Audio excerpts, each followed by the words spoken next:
is going to be a short video on the ego and ego domination. What we know is the ego is this functional part of ourselves that we need. We need it to function. But if it controls us and we don't control it, then it gets out of control and we become very negative, very accusatory, very disconnected with our true selves. The ego is this functional part that gives you your identity, gives you the I. But if you go too far into the I want, like I need, this is mine, that's you, this is your problem, this is my problem, there's too much separation and you can't identify with anybody else, there's not understanding. So we do need it to be functional, but overprotection hurts us. And you need to be the driver yourself, not the ego. So one way to take back control is to see the faults in yourself that others see in you, to consider them honestly, instead of pushing them away, like, oh, they said this about me, so we're enemies now. I don't associate with that person. They're bad. They're the evil person.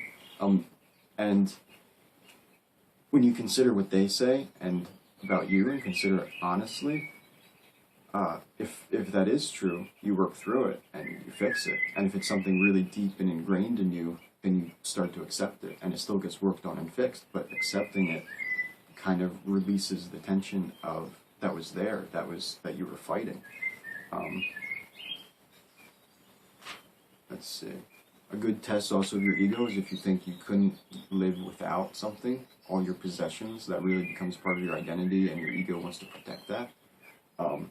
So again, it's just the separation of like, I have all of this, it's not yours, this is all mine.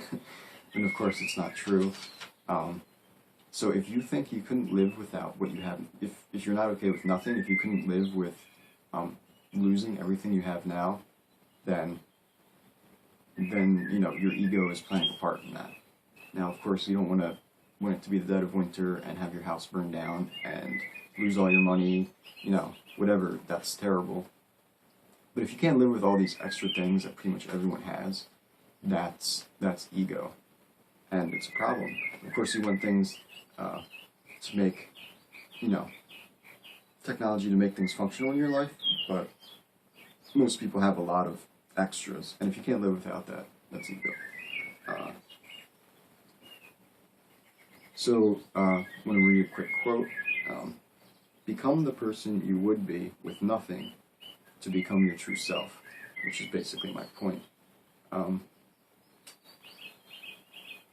You're no longer really bound to yourself and your identity by your own personal belief system when you let go of the ego. So that's really what you want to work towards. So I'll keep this video short because I'm running out of memory.